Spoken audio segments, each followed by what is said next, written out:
Hey, welcome and welcome back to the pregnancy series. I am finishing up with the third trimester. So if you haven't watched the first and second, be sure to do that before you watch this one. And let's get right into it. Okay, kicking things off with week 26, starting with what I call belly burns. So my upper abdomen itched or burned, and it's a sensation that I tried to explain to my OB. She wasn't very familiar with it, but then later on a few other of her patients experienced it. It was a weird sensation. It was just like this is my left hand, so my left side upper left quadrant of my abdomen just burned, like, and I thought maybe it was what do you call it, the stomach burning. Pregnancy brain is very much real, or mommy brain is very much real. But yeah, that burning was an ongoing thing for me, and it kind of, I want to say it maybe started earlier than week 26, but week 26 is when I noted it. At week 28, baby movements are stronger. So at this point, it was no longer just the fluttering. It definitely felt like kicks, it felt like punches.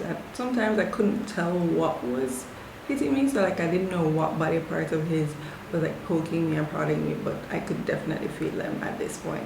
Now this symptom I don't really remember, but I have it here, so it must have happened. So I had acid reflux. I can't tell you what that was like because I really don't remember, but it happened, so it's a symptom. Also in week 28, I couldn't tell if I was experiencing Braxton Hicks or not.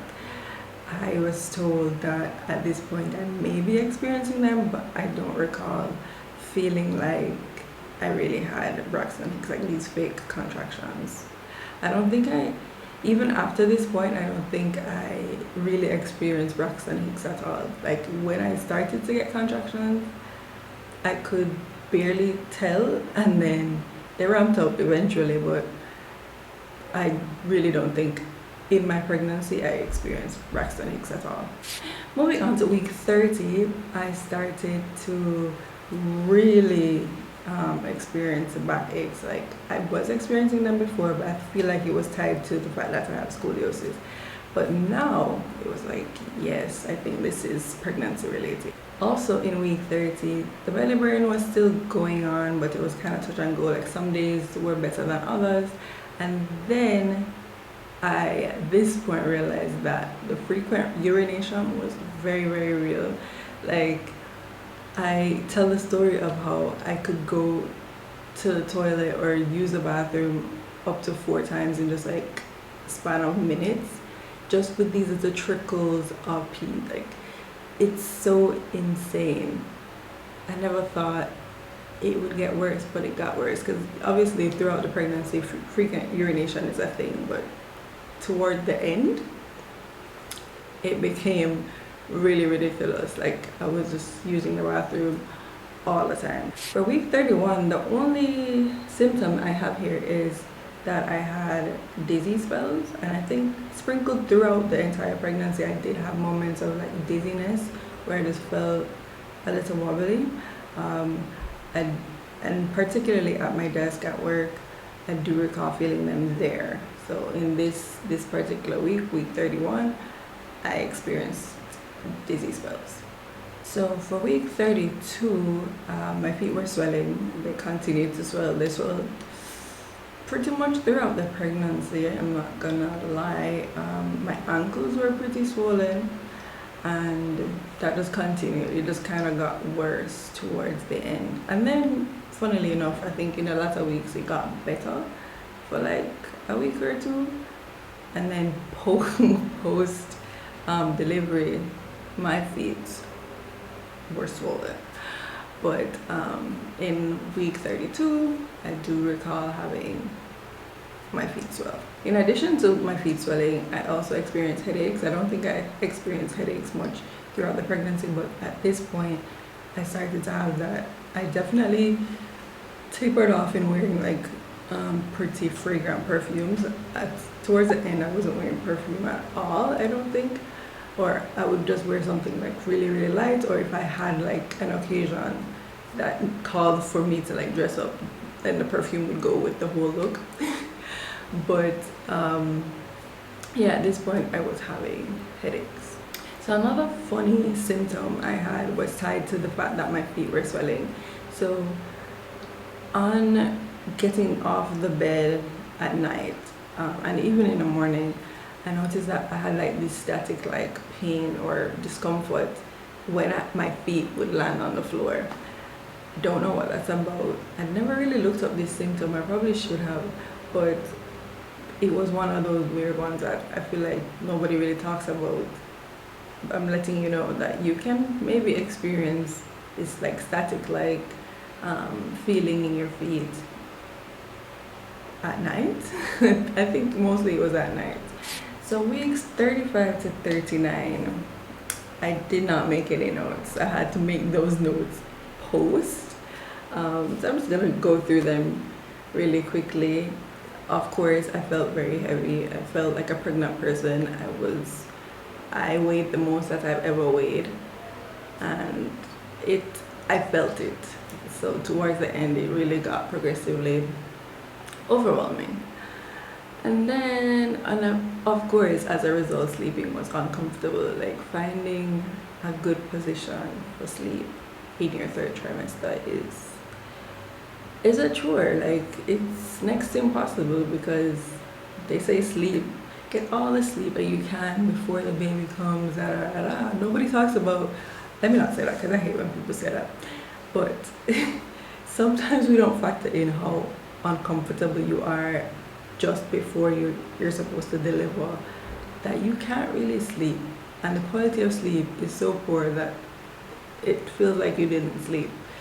And that was my experience. So sleeping while heavily pregnant, no thanks.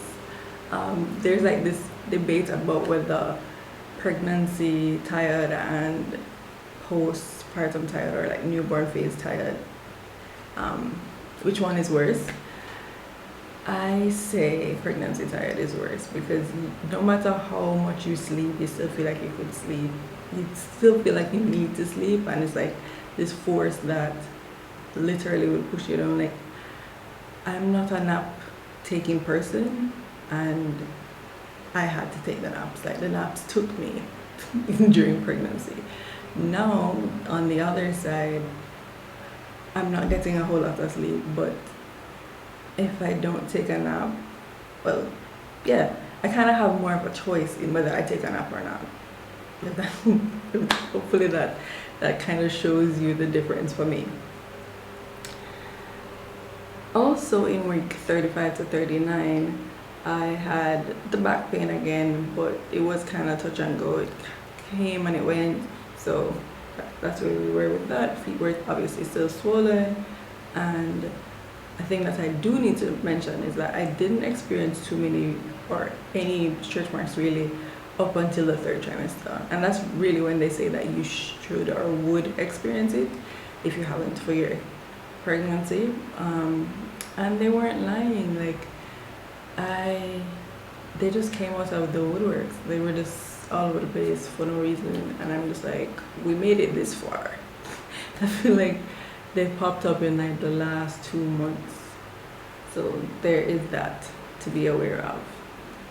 And I was moisturizing before I got pregnant, during my pregnancy, the whole thing. I could walk you through what I used. I used several different things at different phases of the pregnancy, but I was moisturized, so that just goes to show that it doesn't all the way help with avoiding or mitigating stretch marks. And I think there was one other thing, but I don't have it here. But wrapping up, my baby was born on a week before his due date, so he was born on December 7th, and at 39 weeks and 2 days. So we went almost the whole 40 weeks. So that's how basically my pregnancy went. Those were the symptoms that I experienced, and I hope this was helpful for somebody. I hope that you can relate. I hope that you find this interesting, and if you do, or you have any questions or comments, please don't hesitate to leave them down below. And as usual, I will see you in the next one.